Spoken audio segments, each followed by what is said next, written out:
Afternoon. The House Transportation Subcommittee for March 9th, 2020 is now in session. Clerk, please call the roll. Representatives Boyd, Grills, Hall, Hicks of Washington, Howell, Potts, Russell, Towns, Vital, Chairman Whitson. Here. Chairman, you have a quorum. Thank you very much, there, Madam Clerk. We have several bills that are going to be taken off notice. That includes item number 6, House Bill 2413, item number 8, House Bill 2684, item number 11, House Bill 2394, and there was another one just now taken off notice. All from this, we'll have to wait and do it on the special calendar. That's correct. Members, this is our last calendar of the year, so we'll go through the final calendar and then the special calendar today. Before we get to that, members, are there any personal orders or announcements for the committee? I have one. I'd like to welcome a constituent and a good friend of mine, Lamont Turner. Lamont, raise your hand there or stand up, please, sir. Lamont is from Franklin. He's a BGA graduate. He attended Vanderbilt University, where he played football as the captain of the football team. He was a linebacker, and Brian Lampley said he ran over him maybe once when no, okay, so no, you ran over Brian or Brad, excuse me, and not, I'm sorry. But he's also an entrepreneur, and we're on Franklin's charge. We together, and we work to preserve battlefield and green space in Franklin. He's a civic leader and a friend, and does a great job for our community. And welcome, Lamont. Glad to have you. Okay, members. First up is our Speaker, Marsh. Sir, you are recognized on House Bill 2245. Any amendments, sir? Yes, sir. We have an amendment drafting code 015187. Is that not it? Wait a minute. Hold it. Yeah. Okay, it's the most recent one. Okay. Let me get myself in order here to make sure I got the correct amendment on file here. Here we go. Okay. We have a motion and a second on the amendment, and I show amendment again 015187. Correct, Speaker Marsh? Yes, sir. That's right. Yes, sir. Please explain your amendment in the. The amendment makes the bill. Okay. We need to put the amendment on the bill. All in favor of placing amendment number. We need a motion on the amendment. Yeah, we need a motion and a. Okay, and a second. We have a motion and a second on the amendment. Amendment number 15187 to go on House Bill 2245. All in favor, say aye. Aye. Opposed? Ayes have it. Amendment goes on the bill. Speaker, please explain your bill. Thank you, Mr. Chairman. This bill concerns the towing industry and notifications in that industry.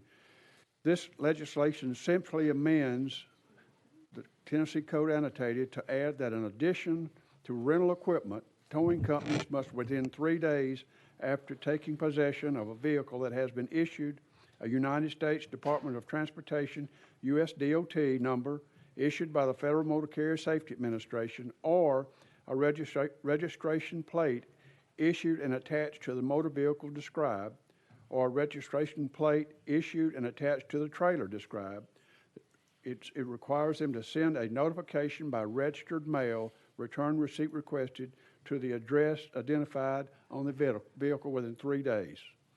We've just had trouble with these towing people picking up some US DOT equipment and selling it before they notify the owner. So this is trying to straighten that out. Well, thank you, Mr. Speaker. Do we have any questions from the committee? Question on the bill. Question's been called. Members, we are now voting on House Bill 2245. All in favor, say aye. Aye. Opposed? Ayes have it. Speaker, your bill moves to full transportation, sir. Thank you, Mr. Chairman, members.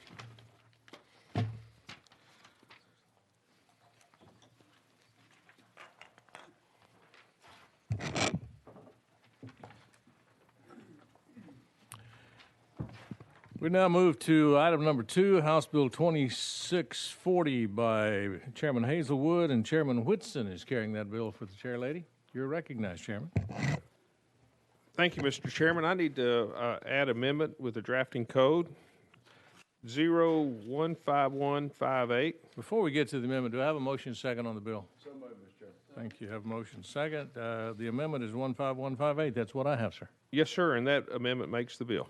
Do I have a second on the amendment? Okay, we're voting on the amendment 15158. All in favor say aye. All opposed, nay. Ayes have it. The amendment is on the bill. Chairman, please explain the bill for the committee. Yes, sir.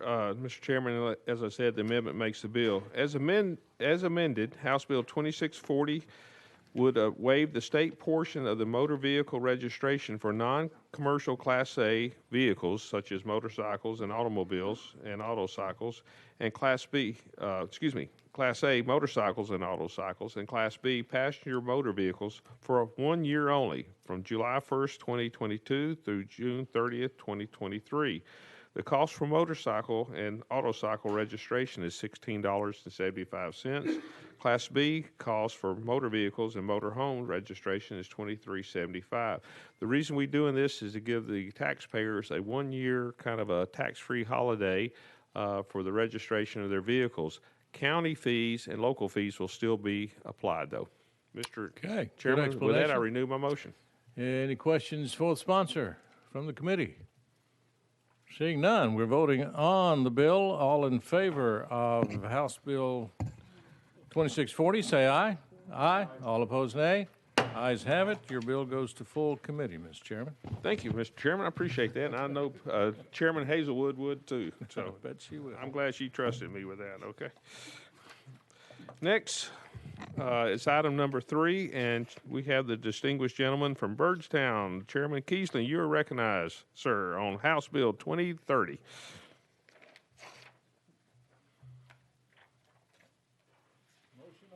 All right. Thank you, Chairman. We have a motion and a second on your bill, That sir. and I- word distinguished just swells my head here. Well- Goodness, thank you so much, sir. Well, We sir- have, Mr. Chairman, an amendment. Yes, sir, I show an And amendment. That amendment reads 14203. I hope that corresponds with. That we What have you that. Do have. we have a motion and a second on the amendment? Sir, we have a motion and a second on the amendment. Members, we are voting to put amendment number 14203 on House Bill 2030. All in favor, say aye. Opposed? Ayes have it. Amendment goes on the bill. Sir, All please. right. Thank explain you. your Thank you, bill. Mr. Chairman. As amended, this creates House Bill 2030 creates the Public and Environmental Infrastructure Improvement Grant Fund. Well, just what is that? This would require gasoline tax revenue received from the sale, distribution, or storage for use of consumption of gasoline used at marina gas pumps be deposited into this fund. Now, further, it would require monies in the fund to be allocated by the Department of Transportation as grants. Now, remember, as grants to marinas for improvements of public and environmental structure. That summary that I just read comes directly from the physical note. Now, I might add that if we are successful in moving this out today, that I'll probably be coming at you with another amendment where those funds will read, instead of the Department of Transportation members, be TWRA. With that, if you would indulge me for just 2 more minutes, I would like to give just a little bit of bio, Mr. Chairman, to the members here on this. This is, again, as a reminder, coming this legislation is coming to us from the Tennessee Marina Association. In 2017, when the General Assembly passed the Improve Act, a portion of the fuel assessment from pumps at marinas was reapportioned to the Tennessee Wildlife Agency. Now, the use of these funds was to maintain waterway infrastructure in our state. That same year, the total amount of funds was around $2.8 million.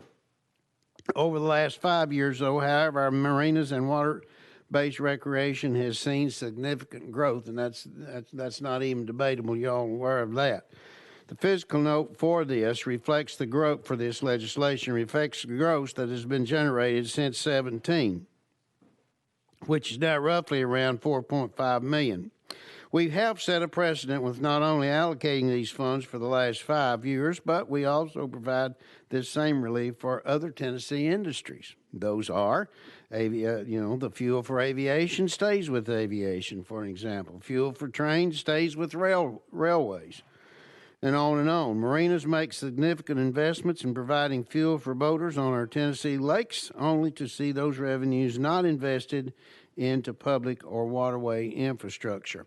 There's more to be read, but I'm not going. I think you understand where we're going with this. What is sold or received on the waterways or on the water, we feel need to be there for improvement for our folks. So with that, I will entertain, Mr. Chairman, any questions that members may have at this time. Thank you, Chairman. Do we have any questions or comments from the members? Representative Grills, you're recognized, sir. Thank you, Mr. Chairman. Now, this grant will be administered through TWRA. That's true. That is correct. And those grants now? That is my understanding. And TDOT is running that program now, and these extra monies are going to go? Well, this is just, I'm sorry, I didn't mean to interrupt. No, you're good. This is creating that grant fund. This legislation, that grant's not there now. I mean, okay. It hasn't been given birth yet. That's what we're trying to do here is to create this fund. So, Thank you, Representative Grills. Any other comments?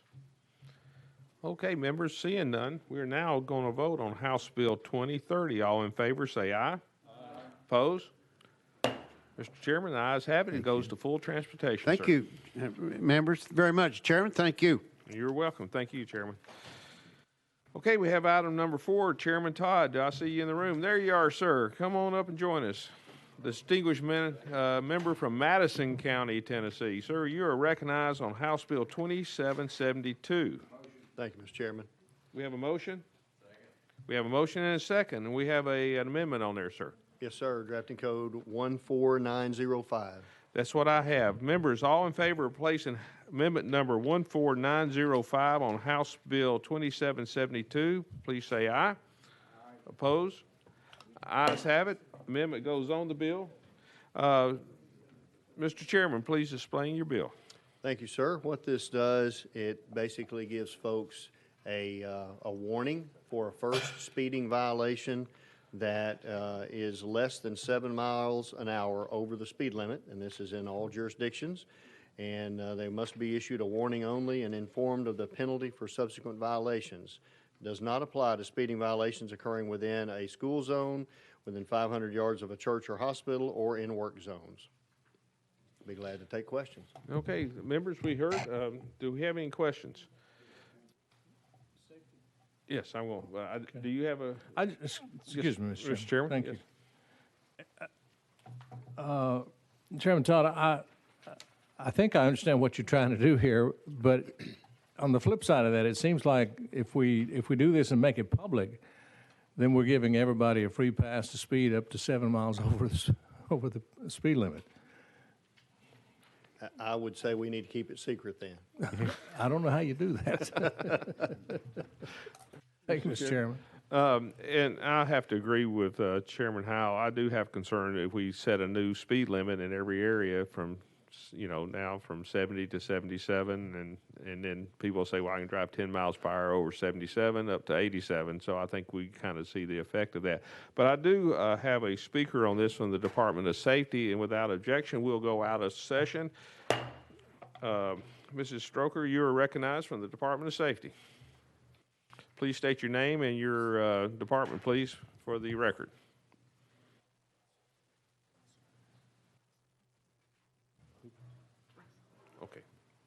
Okay, you're recognized. Okay, y'all were all talking. Elizabeth Stroger, Legislative Director for the Department of Safety. While we agree with the comments already said, there's also a flip side potential problem that, one, there's no way to track warnings because they are warnings. I think a lot of what you see is you'll stop someone, hey, go slower next time. And you can't actually track a warning, or else then it would become, a citation. However, there's a way that you could eventually track warnings with updates in computer systems and whatnot. And what could happen is someone gets a warning, then that's tracked. Let's say we figure out a way to track it, because I know our people are working on software doing that. That means anytime you're stopped after that, you can't ever be given a warning again. And so you could say, let's say you're driving in East Tennessee, get a warning, that would then be tracked. You're driving later, maybe you don't realize you're going just a couple miles over. you can't get a warning then because it's tracked. You could inadvertently be issuing more tickets to people because you would only get one chance at a warning by setting this precedent, whereas officers in various jurisdictions may, have more discretion as it is now. So an also odd little flip side that could be created as well if there were a mechanism to actually track warnings, which doesn't exist at the moment. Do we have any questions for our witness? Seeing none, we're now back in session. Any other comments or questions? One other thing too, Sir Chairman, is that you mentioned that, in school zones and work zones, but also would it give discretion to the officer for conditions like rain, snow, that sometimes they're too fast for conditions? Oh. Did you call the question? Okay, you got a question. Well, let me finish this one first, okay? Mr. Chairman. Can you repeat that? Yeah, okay. I'm sorry. Okay, yeah, That's all. you mentioned about school zones, work zones and such, but also does it make amends for like conditions if they're 7 miles an hour over in snow or heavy rain? This does not. This Okay. does not. And one point I would make is that this does not say that you have to issue a citation on the second event. It just says it's punishable as otherwise provided in law. Okay. Representative Russell, you recognize. Thank you, Mr. Chairman. Most of my questions have been answered. I do have the concerns that keeping record of warnings, I think that's going to be an issue, and of course about the inclement weather. But I wrote plenty of warnings and speeding tickets, and I just think to keep the community safe, to stay safe, I just don't think this is a good idea. I wished I could support it, but I just can't. Thank you, though. Chairman? Yeah, don't have any response. Chairman Howell, you recognize, sir. Thank you. And after thinking about this for a moment, after my previous comment, Representative Todd, what this bill inadvertently does is effectively raise the speed limit for every road, street, highway in the state of Tennessee. I'm not sure that we as a legislature want to do that. Chairman I Todd? would certainly agree we don't want to do that, and I know that's not the intention of the bill. I think I had assumed that we had a system to track warnings. Just assumed that in 2022 we were already doing that, so that was a surprise to me to learn that when we were out of session. Any other members? Representative Grills? Thank you, Mr. Chairman. So, Chairman Todd, so is your intention just to maybe some of these speed traps that people or municipalities just create a revenue source on, and they sit there at the edge of town waiting for the speed limit to go from 30 to 45 and just continuously to hammer tickets? Is that, I'm just trying to create a scenario in my mind where that would even be something that would be working. I mean, I know a couple places back home where they do that, but at the end of the day, I mean, there's lots of cold wind blowing here. Chairman Todd? Thank you for that, and that, I think that is the intention. Matter of fact, when the Senate sponsor gave me some items on this bill, one of the first things it mentioned was speed trap / boss hog bill, was kind of what they, and that reminded me of that situation as well. And I think most of us have been in, and have those communities maybe in our own districts that purposefully do that. I have had one I've complained about. It's not in my district, but I drove through it for many years, that did not post the signs that say a speed limit change is coming. The warning to give motorists a chance to slow down. And they have since corrected that, but that was before I was in the legislature. I was calling the Department of Transportation and asking, why is this that way? Why can they go from 45 to 30 in 100 yards and they're raking in the cash? That's just not right. And so that's certainly the intent of this, is to prevent that abuse of power, I believe. Representative Grills? And I understand your intent. My concern is, as Chairman Howell said, it would apply 35 miles per hour, 45, 55, up to 70, and then we do have a problem. But I understand, without any other questions, we are now going to vote, members, on House Bill. Give you the final say. Anything else, Chairman? I have nothing. Thank you. Okay, thank you, sir.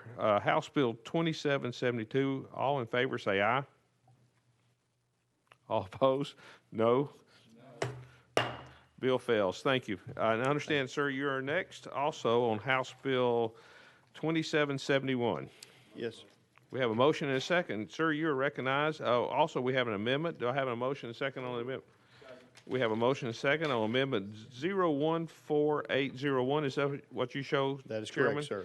Okay. Could you explain your bill? The amendment Oh, makes- wait, excuse me. We need to vote to put the amendment. All in favor of placing amendment number 14801 on House Bill 2771, say aye. Aye.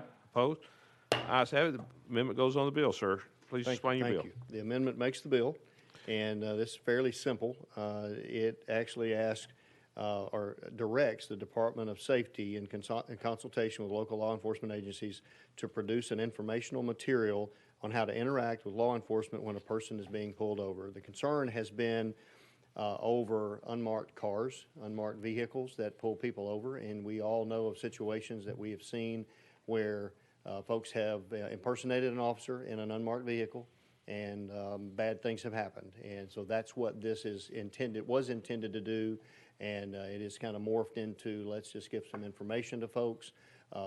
It started out as the original, as you can see, was to prevent an unmarked vehicle from pulling people over for a traffic violation. And that obviously created a little temperature raise in certain areas, and so this has been amended to simply instruct the public on how to deal with an unmarked vehicle and how to recognize them as well. Do you have any questions from the committee? Chairman, and when you say instructs them to do this, do you have a concept how that would be done? I do not personally. We give them the latitude on how to do that and how best to approach that. And do we have the Department of Safety wish to comment on this? Okay, they do not, so we don't. Okay, and I think your intentions are good because we hear a lot of times about people being pulled over and that it's not actually a policeman, and it could lead to something not good for the public. So, Representative Russell, you're recognized. I understand you had a question. Yes, Chairman, and Chairman, thank you for that. Has there been any circumstances to bring this bill to the committee? Anything happen? Well, not that I can tell you a specific case. I mean, I remember from several years ago hearing of some news stories where someone impersonated an officer. And so I know from just experience in talking with law enforcement that the suggestion in most cases is for a person to put on their flashers and drive slower to a place where there's more lights and there's more people, so they're not isolated, and that's for the safety of the officer and the person being sought as well. And most law enforcement officers I've talked to, all that I've asked that about, have said yes, that's actually preferred. And so I don't think the general public knows that. I think that's something that I've told my family members, but I don't know that everyone knows that. And I think just having that instructional material out there to inform the public of that is a good idea. And do you know if they teach this in driver's ed? I have never been aware of that, and they certainly didn't when I went through driver's ed, but they mainly told us how to hold the reins at that point in time. So. Thank you. That's all I have. And I think you're hitting on something that is important that we need to do. So, members, any other questions? Okay, without objection, we're going to vote on House Bill 2771. All in favor or send it to the Transportation Full Committee, say aye. Aye. Opposed? Ayes have it. Sir, moves on to full transportation. Thank you, Chairman. Appreciate you. Item number 6 is off notice.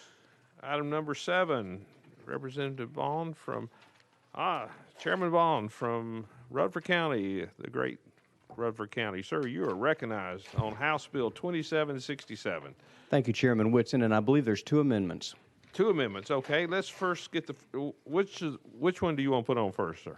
I believe the 14634 is maybe the best one to put on first, and it just changes the date for the Department of Revenue. Okay, do we have a motion and a second? We have a motion and a second. So, members, let's put on amendment number 14634 on House Bill 2767. All in favor say aye. Aye. Opposed? Ayes have it. Amendment number 14634 is on House Bill 2767. Now we have another amendment we need to put on, and that's, what do you show, sir? It's 14223. That's what I show. Members, we have a motion and a second to put amendment number 142223 on House Bill 2767. Okay, we have a motion second. All in favor? Hold on 1 second. Let me talk to legal here and make sure we got this lined up correctly, Professor.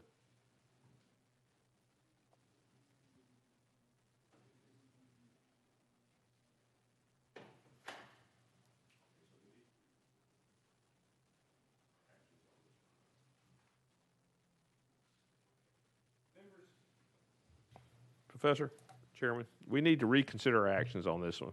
We need to put, according to legal, we need to put 14223 on first, okay? So, we have a motion to reconsider our actions on amendment number 14634. All in favor of reconsidering our actions, say aye. Aye. Opposed? We reconsider our actions. So we're going to now move to amendment number 14223 to put that on first. Do I have a motion and a second? Motion. We have a motion and a second. Members, now we are voting on amendment 14223. All in favor, say aye. Aye. Opposed? Amendment 14223 goes on House Bill 2767. Now, members, we are going to vote to put amendment number 14634 on House Bill 2767 as amended. All in Motion on the favor? amendment. We have a motion and a second. All in favor, say aye. Aye. Opposed? Ayes have it. Both amendments go on your bill, sir. Okay, in the state of Tennessee, drivers are required to have insurance in order to operate a vehicle. However, we don't require proof of insurance to be shown when the vehicle is registered or when registration is renewed. Perhaps as a result of this, almost 25% of Tennessee drivers don't have car insurance. This is makes Tennessee the third highest state without insurance, without car insurance in the country. This is a bill that would require, evidently for the first time, for drivers to show proof of insurance when they register their vehicle, or proof of insurance when they renew their registration.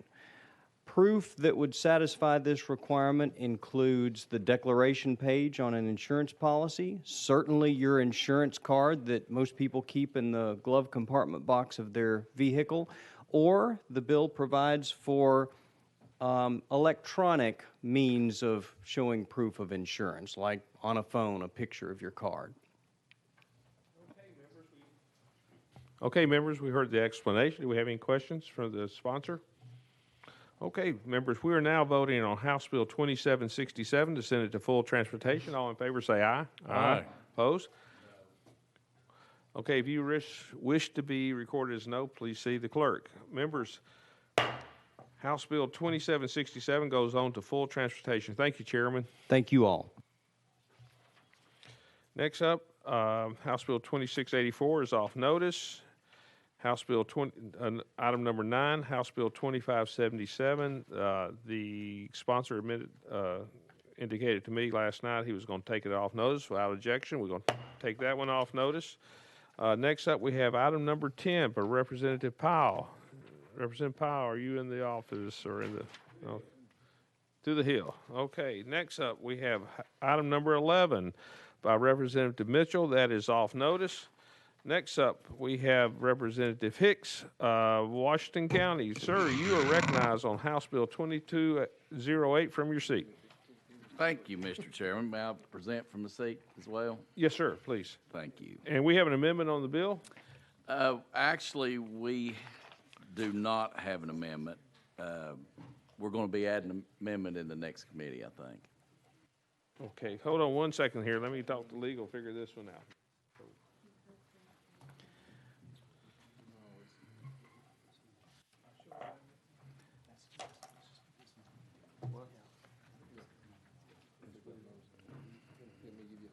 Yeah, sure. The amendment changes the effect. It's going to be in the next amendment. You want me to add it now? They say put the amendment on, we can adjust it in full. Okay. Not a problem. Yes. Is that a yes? Okay. Mr. Chairman, Yes, sir. I'll go ahead and add that amendment, change the effective date. Okay, thank you very much. Okay, members, do we have a motion and a second on the amendment? We have a motion and a second on the amendment. Members, we are voting to put amendment number 13935 on House Bill 2208. All in favor, say aye. Aye. Opposed? Ayes have it. Amendment goes on the bill. Sir, please explain your bill from your desk. Thank you, Mr. Chairman. Currently, any motor vehicle or trailer transporting a load of logs, pulpwood, poles, or post with 4 or more feet overhanging is only required now to have an amber strobe type light attached to the end of overhang. Only a half hour before sunset and a half hour after sunrise, and at all times that lights are required, such as rain, fog, or work sites where workers are required to wear headlamps. All this bill will do is require the amber strobe light at all times the vehicle is with 4 feet or more overhanging and is used or parked on the side of a highway. This 24/7 light would be in addition to the already required red and orange fluorescent flag. The goal of this bill is to add, of course, safety. There's a lot of issues with fog. As you know, recently we've had heavy rains that are actually harder to see in than sometimes at night. So it's really about safety and trying to help with accidents.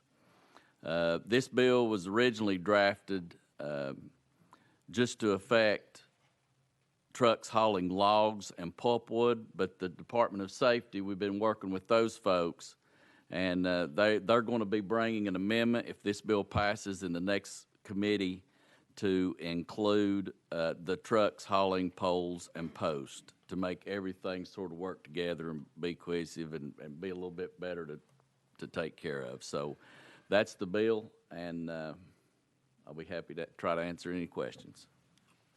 Thank you, Representative Hicks. Do we have Representative Grills? You're recognized. Thank you, Mr. Chairman. And Representative Hicks, just as a point of clarification, like storm debris, if the county road superintendent has his guys out on the street cleaning up after a tornado, this will not apply to them, correct? Mr. Chairman, or Representative Hicks? Thank you, Mr. Chairman. This would apply to them. Currently, the current law, they would have to have the orange or red flags as it is right now, so this would go over and apply to them. It would. Okay. Thank you, Mr. Representative Chairman. Grills, I'm sorry. Go ahead. So with what we've just gone through over in West Tennessee with the tornadoes coming through there, I can see this being a huge, just a time-consuming constraint for these areas that you're trying to tie something on the back when they're trying to just move huge amounts of debris because the tornado come through there. And maybe it's almost as if those people should be exempt when they're in an emergency situation like that, rather than running up and down the interstate. I understand what the goal is, highways and interstates when you're hauling logs and poles or whatever, but it just seems like it may be a little bit counterproductive in those type of situations where the highway departments and all are trying to get the roads cleaned up for the population to go back and forth to their home and to work and whatever it may be. Just point of clarification for me. Thank you, Chairman Grills. Chairman Hicks? Yeah, Or Representative Hicks, excuse me. Y'all both look distinguished, Chairman. Okay. Thank you, Mr. Chairman. You know, I tend to agree. I'm the kind of person that always sort of lives by, I would hope and pray that in a time of a tornado, and whenever we're out there working and trying to clean up things, that someone would not receive a ticket for this during those times. So that being said, you know, that sounds like another good bill to run at some point. But I tend to agree. You know, under times of emergency in certain counties and in certain situations, I would hope that folks would not get a ticket for that. That would be my hope. But this bill does address that, and anything that is overhanging and is a log what would be considered a log or a pole would be included in this. So, Okay. Thank you, Representative. Does the Department of Safety, do we need to go, did you want to comment, you're scheduled to comment, would you want to comment now? Without objection, we're going to go out of session. State your name and your department. Elizabeth Stroker, Legislative Director for the Department of Safety, and we've talked with the sponsors, and I think there's going to be another amendment coming. There were some discrepancy between poles versus logs, and so we had just recommended that it all just be treated the same to prevent any confusion, just to make it cleaner, and I believe the stakeholders were agreeable to that, and we're fine with just cleaning that up in the full committee. Okay. Chairman Howell, you recognize. Thank you. Ms. Stroker, since there's another amendment coming, would the department object to, in cases of emergency, like the representative pointed out, that there would be a waiver during times of emergency or tornadoes, floods, things like that, for those type situations? I never know if I need to wait for the, no, I don't think there would be an issue with that. I'm with Representative Hicks. I would very much hope that law enforcement would not issue during those situations, but I don't think anyone would have any heartburn over that. Chairman? So in your opinion, that could be included in an amendment that might come to full committee? Yeah. Thank you, Mr. Chairman. Chairman Russell. Thank you, Chairman. And since we're out of session, I'd like to check with legal and see if the governor can exempt certain laws during the state of emergency. That might take care of it. Good point.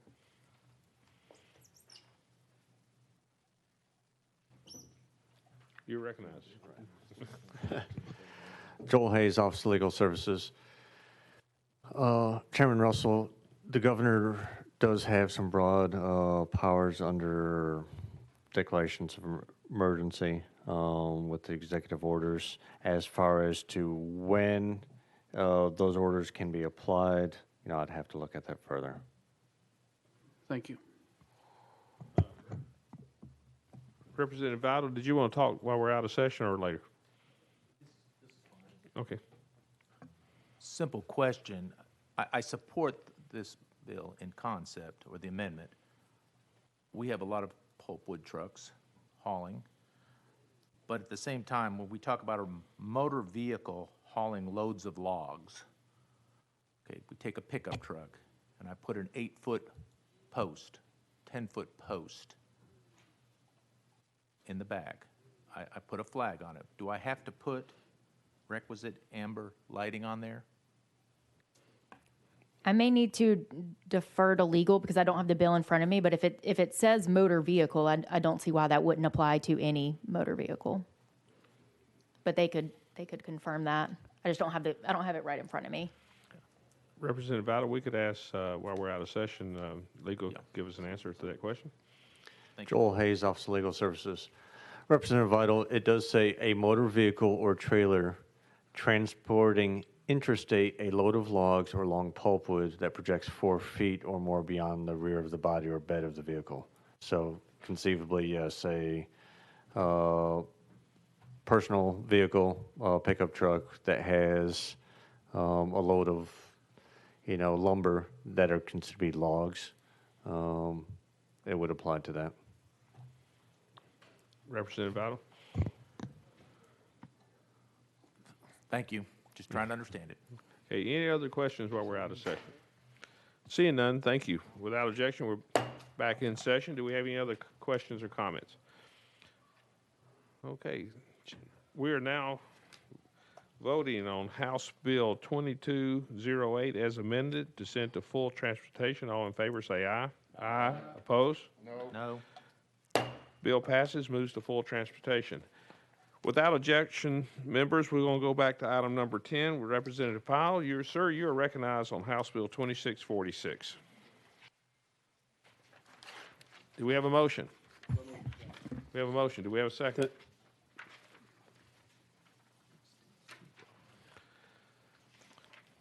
Representative, without a motion, or excuse me, we have a motion but no second. Bill fails.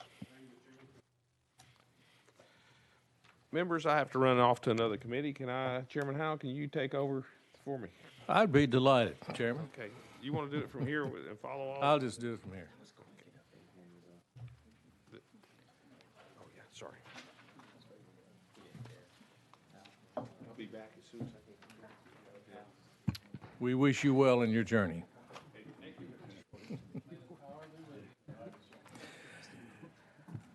We are now on item 13. This is an HJR 766 by Representative Towns. Representative, you are recognized. Thank you, Mr. Chairman. Mr. Chairman, if you don't mind, Mr. Chairman, it's the SJR. Many of you all may be familiar with the fact that the bridge cracked down there in Shelby County. No, I'm very familiar with that. That was a national deal there. And this is, Mr. Chairman, just seek to, while we can, with all this infrastructure money and things that may be happening, is just kind of start talking about a third bridge. Now, our chamber's involved, they're on board, and obviously the industry is involved. And it's not only that we need a third bridge for commerce and trade. We lost millions daily because the traffic was shut down. God forbid if the thing had cracked and, been some death. But the other thing is this, we're in an earthquake zone. And being in an earthquake zone, okay, and if you got to transport people in and out with one bridge, we'll never make it. We'll never make it. So it's, multi-purpose as the reason we think we need to start talking about a third bridge. And we have people now we're talking to over in Arkansas that we're looking at trying to see what would be the viability of trying to have a third bridge in that neck of the woods. And essentially that's what that resolution does. Just, get a conversation about it. We need it. I think we really need it. Committee, you've heard the contents of the resolution. Any questions for the sponsor? Seeing none, we're voting on HJR 766 by Representative Towns. All in favor, say aye. Aye. All opposed? Ayes have it, and your resolution goes to full committee, sir.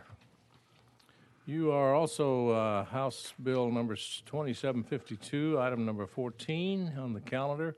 Representative Towns, you're recognized. Mr. Chairman, if you don't mind, indulge me for a second. I had an opportunity to meet with I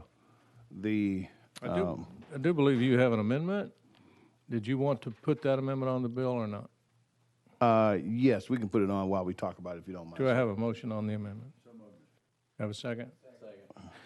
All in favor of adding the amendment to the bill, say aye. Aye. All opposed, nay. The amendment is on the bill. Please explain the bill as amended, sir. Mr. Chairman, I had an opportunity to talk with, if you don't mind, Mr. Chairman, some people in the industry as it relates to this rideshare business that we have in our country at this point. And obviously, it's a great thing. I've used it a million times. I'm sure a lot of y'all have as well. However, one night there was a member here almost got into a circumstance into a car that was pulled up as an Uber or Lyft. It was neither one. Okay, pulled right up. They got in, literally physically getting in. I happened to be there and a couple other members, and we pulled them out because it didn't seem right. It just didn't seem right. And it was not an Uber driver. It was not a Lyft driver, not at all. So with that, it began to make you think about just how safe are our people. And I passed around a little something here as it relates to something called Sammy's Law, where a young lady got killed. You see it sometimes on television. You see it every various places where, people late at night, having a good time, they go and get in a car, and you never see them again. It's not good. It's dangerous, even though the service is absolutely something that we need. I'm just going to share just a small statistic with you. It's something we need to do to try to make sure these things are safe. And as I say, I'm 100% in support of the industry because we need it. We tell our young people not to drink and drive, and they've been doing that, and it's been saving their lives, okay? It's a good thing, okay? Here's a safety report that was in 2020. All right, the safety report uncovered nearly 6,000 incidents of sexual assault and safety in the rideshare assault claims. 19 rideshare murders that occurred in the U.S. from 2017 to 18. Now, if you don't look at this stuff, you don't know it, okay? What brought it to my attention is we had a member. And then I began to just kind of look and see what was going on around the country. There's some things that we need to do to try to make it safe, ensure that it's safe for your young college student child or whomever that's hanging out. And, you know, when you may have had a couple of drinks here or there, you may not be as conscious, as alert as you should be in order to check everything you're supposed to check when you're trying to get back home. 2 o'clock in the morning, 3 o'clock in the morning, it happens. I know what good pre-tripping around the vehicle would be, but we don't do that. It's just not generally done. And we still should ought to be, because has become like a public utility for us. It's transportation all over the country. And it's good transportation when it's done right. And so they are willing to look at because my only concern is safety, doing some safety checks. And so with that, I mean, what I'd probably like to do, Mr. Chairman, at this point is look at, I don't know, maybe, is this our last committee meeting?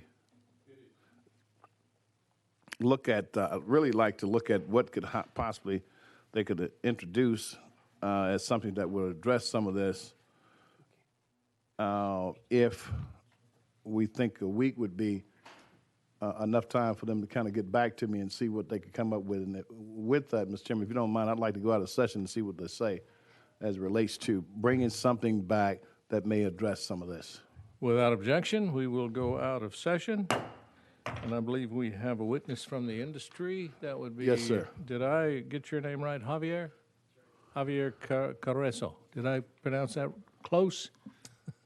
You got it right on. Oh, good. Feel good Mr. Chairman, about you get an myself. A. You get an A, Mr. Chairman. You're Good recognized. afternoon. Thank you, Chairman. Javier Coriosa with Uber. This is a bill that has a good intent. Safety is absolutely important to our industry.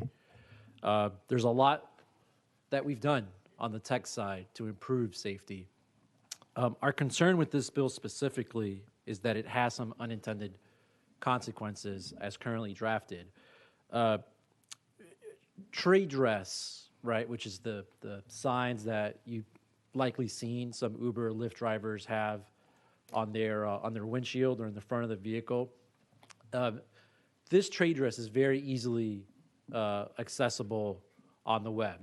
And so our concern with requiring trade dress is that it could essentially be acquired by anyone online.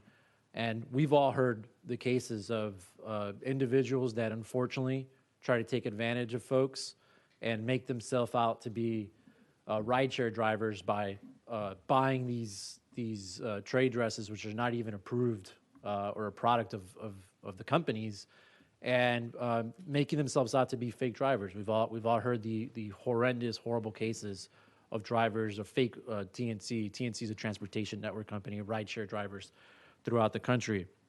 That's why we've stressed continuously to riders and drivers to please confirm the details in the app, right? The license plate information. Make sure you're getting in the vehicle that's been matched on the platform.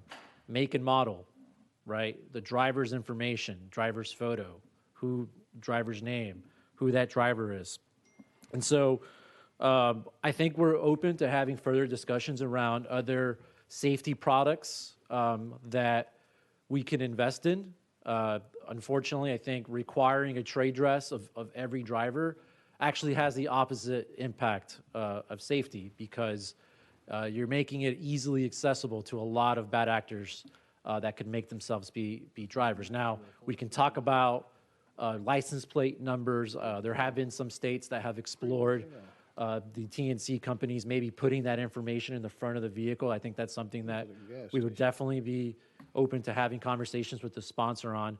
But as currently drafted, we would be opposed to this just because it just does the opposite effect of protect riders. I think we have some very valuable technological tools that we've invested on the platform to make sure that the rider is getting into the right vehicle, and that's why we continuously educate the public on making sure that they're confirming the make and model, the license plate information, the driver's information, et cetera, when using our platform.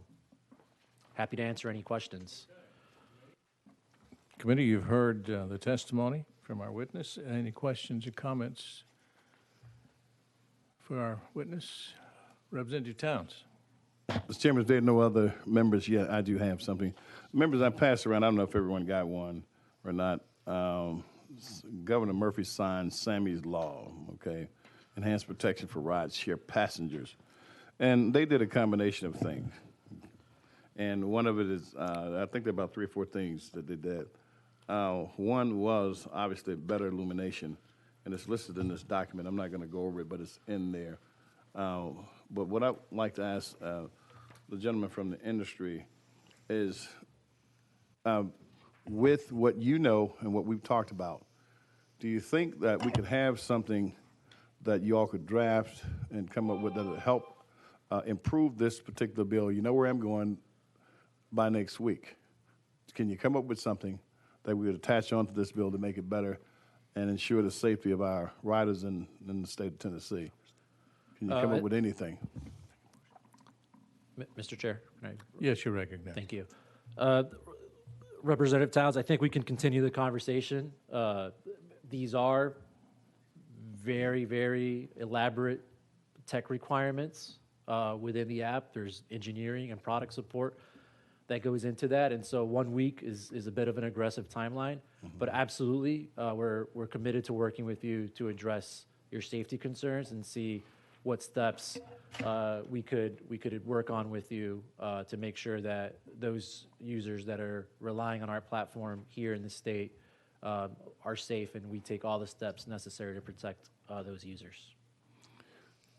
Mr. Chairman. Yes, you're recognized. As it relates to the technology, as I shared with you earlier, and I don't know, many other members may feel the same or differ, whatever we come up with has to take into account that some person, okay, is not as alert as they would necessarily be Friday night, Thursday night, college night, Wednesday night, Saturday night in particular.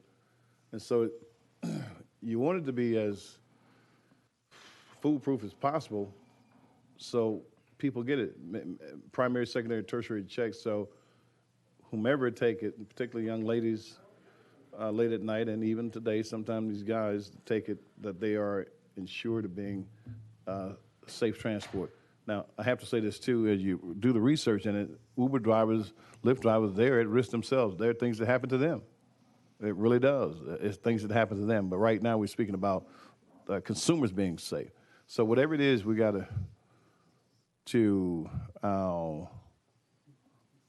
thoroughly look at it and vet it, whereas it'll address that as well. Okay, So- any other, I'm sorry, were you through? No, some- Listen, I'm sorry, listen you're to the- recognized.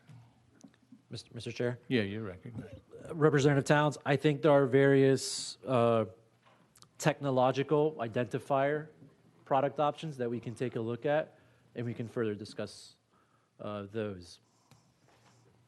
And so again, it doesn't directly tie into a trade dress, right? Which can just quite honestly be acquired by anyone on the web.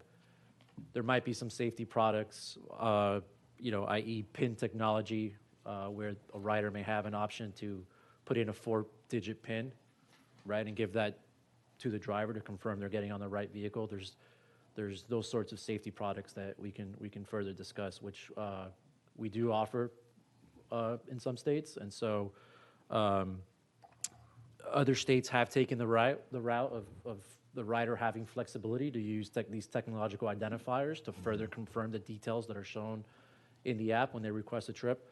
That's a conversation we'd happily have with you. Finally, Mr. Chairman. Yes, you're recognized. So those that you've listed, and there may be additional stuff, and wanted to be something that's going to address it, can you have that information where the members could look at it next week? Mr. Chair. You're recognized. Thank you. We can try our best. Again, there's a lot of engineering and product support that goes into building these products, and so 1 week is a tight time frame, but we can try our best. You're recognized. Well, finally, Now, when I say that, I'm thinking that because you said certain things are done in other states, doesn't have to be altogether, done. But whatever you present, it maybe sharing with us a necessary information that we're moving in the right direction. The problem is that obviously we want to get to what's necessary to keep Tennesseans safely, keep them safe as quickly as we can. But I'd like to look at what you can come up with next week. I really would. And if it's not right, we won't do anything because we want it right. As you said, you understand where I'm coming from, and it's just basically not to penalize the industry because I use it and been using it for a while and will continue, but to make sure that our consumers are safe. So I'd like to try something next week. Mr. Chairman, when you go out of session, I'll look and see what the members think. You have Representative Russell. Do you have a question for our witness? Yes, Mr. Chairman. Some of these carriers have a illuminated, I don't know if it's a sign or whatever it is in the front windshield. Does your company have that? Mr. Chair, thank you. We currently do not require it of drivers. These drivers are using their own personal vehicles, which is something we have to keep in mind as well. Vast majority of drivers do this on a part-time basis, and so they're using their personal vehicles for their everyday use. We currently do not provide that illuminated trade dress to drivers, but again, drivers, just like anyone else, do have the option to go on the web and purchase products that are not approved by the TNC, are not approved by our company, are not sent to the drivers by our company. And I think that's our concern with this bill, is that this trade dress requirement really, quite honestly, could put more folks in danger, because these are products that are just easily available to folks on the web. And so fake actors buy these Lyft or Uber signs and make themselves out to be drivers when maybe they didn't pass the screening process that's mandated by state statute, or they don't have the vehicle requirements to be driving on the platform. And so that's why it's so important that folks confirm the license plate information, all the safety information that's shown right when you request the trip, to make sure you're getting in the right vehicle. You're recognized. Thank you. That answers my question, and I like the intent of the bill. I hope one day that these apps will give a password to the riders, and when they get to the drivers, they can exchange passwords or however, so they can confirm who they are. But thank you. Any other questions? I'd like a couple of comments for the witness. I understand this has been tried in some other states, and I believe South Carolina. Can you speak to what South Carolina did? They ultimately, I believe, decided against it, against the illuminated signs. Can you talk about that? Mr. Chair, that's correct. What South Carolina decided to do, and there was a horrendous case of Sammy's Law, which Representative Towns mentioned. Sammy's was a University of South Carolina student who got into a vehicle she thought was her Uber, and it wasn't an Uber driver, right? And so what South Carolina decided to do was enact legislation and codify the requirement for TNC drivers to have the license plate information front-facing on the vehicle, right? Because South Carolina is one of the states, just like Tennessee, does not have license plates on the front. And so what South Carolina decided to do is provide a second opportunity, not just in the app, for the rider to confirm that license plate, but also to make sure that it's both in the back of the vehicle and in the front of the vehicle. And that's something we supported. We supported it in South Carolina.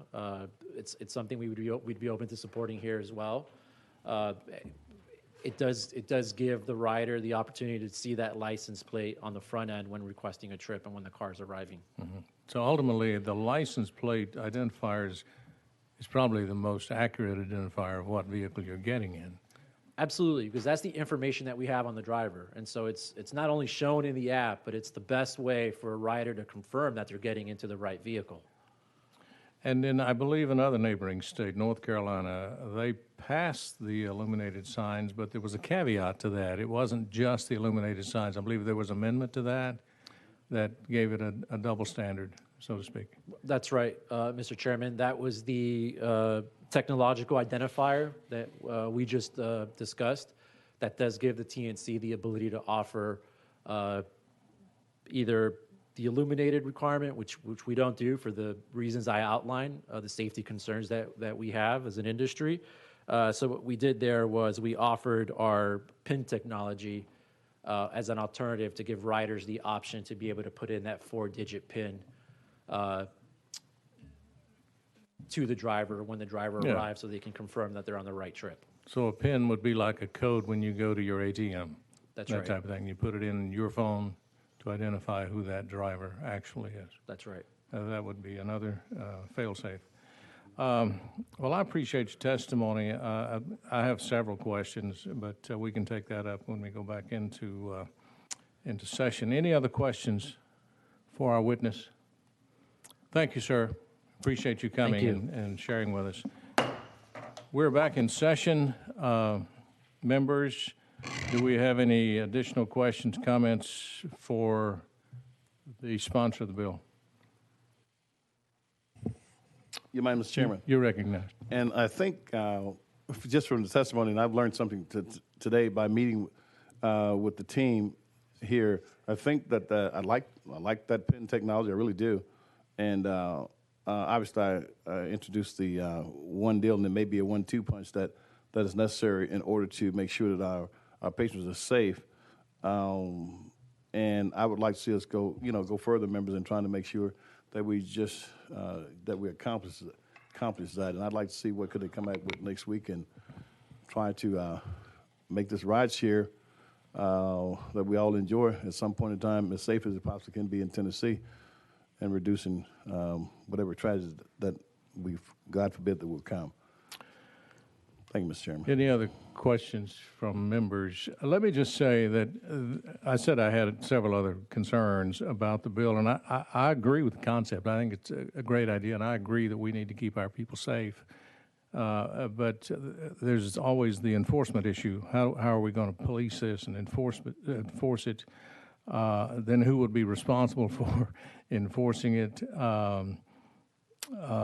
And drivers who don't have the light, will they be issued warning, citation? There's a number of issues, Representative Towns, that I think that we need to flesh out in the bill.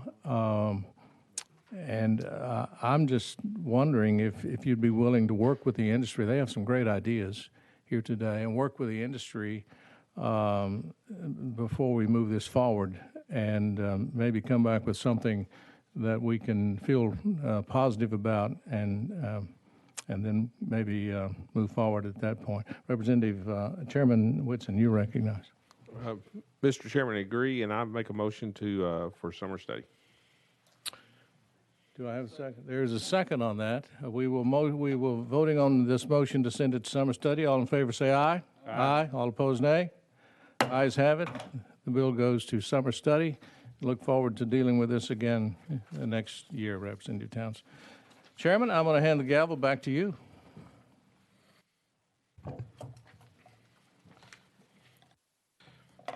Thank you, Mr. Chairman. Now we're on House Bill number 15, item number 15, House Bill 1654. Chairman Howell, you're recognized, and I see you have an amendment. Thank you, Mr. Chairman. Yes. In fact, I think I have three amendments.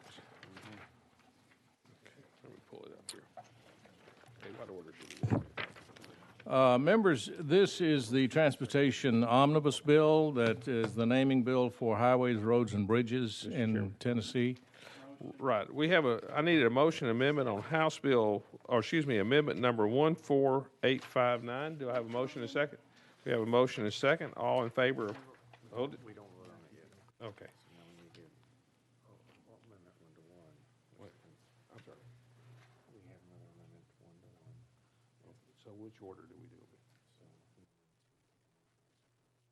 Okay. We have not acted on it yet, so we don't need to rescind.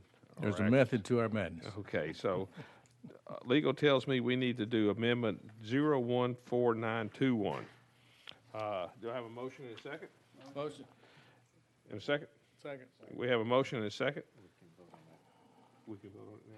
Okay, okay, we need to vote on amendment number 14921. We have a motion and a second. All in favor of placing that amendment on House Bill 1654, say aye. Aye. Opposed?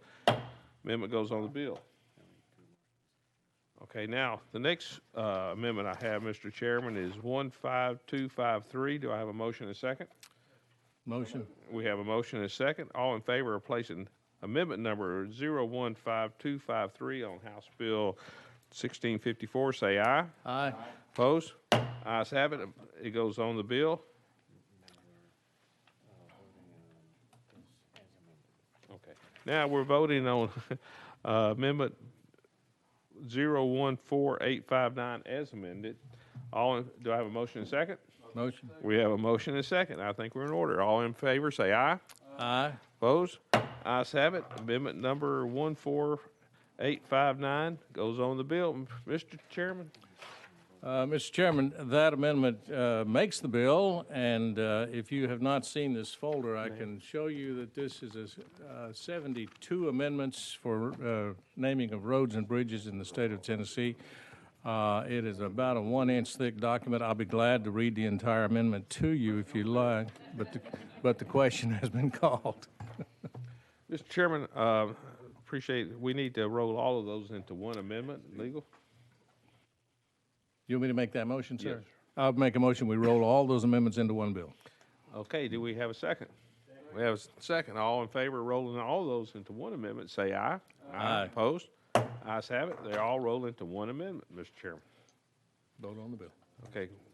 The question's been called. All in favor of House Bill 1654 to full transportation, say aye. Aye. Opposed? Ayes have it. Bill moves on to full transportation. Excuse me. Next item is item number 16 by Chairman Howell, House Bill 1655. And I show another amendment. I have Amendment 14856, sir. We have a motion and second on the amendment. Motion and second? Motion. We have a motion and second on the amendment. Okay, we're now voting to put amendment number 14856 on House Bill 1655. All in favor say aye. Aye. Opposed? Ayes have it. Amendment 14856 goes on House Bill 1655. Mr. Chairman, you're recognized. Thank you, Mr. Chairman. This is the House Transportation Omnibus Bill for special license plates in Tennessee, and this amendment is comprised. This bill is comprised of 30 different amendments for specially licensed plates. Again, I'd be glad to read all of those if you'd like, but it's up to the committee.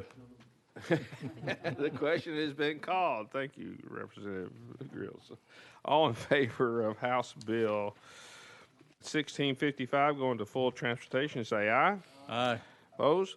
Ayes have it. It goes to full transportation. Now, members, we need to, House Bill 1470 is referred back to the clerk's desk.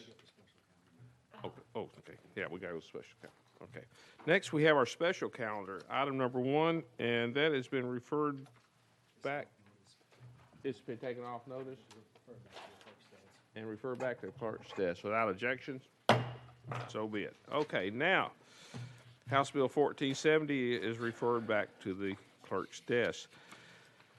That completes our special calendar. Okay, members, transportation, it's been an honor and a privilege to work with members of the subcommittee this year. We are going to close here, but we are subject to the call of the chair. Do I have a motion to adjourn? One moment before we get there. Chairman Howe, you're recognized. Well, I just want to say thanks to Chairman Whitson for an exemplary job. It's such a joy working with him in transportation, and I think we make a great team, sir. And you're easy to work with. You always look for good policy, and you're extremely good at weeding out the good from the bad. And I depend on you a lot, and I just want to let the committee know that I just really appreciate the job that you do for transportation and for the people of Tennessee. Thank you. I try to follow by example there, Chairman, so full transportation.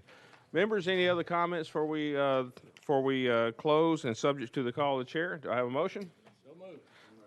Okay, subject to the call of the chair, we are adjourned. Thank you.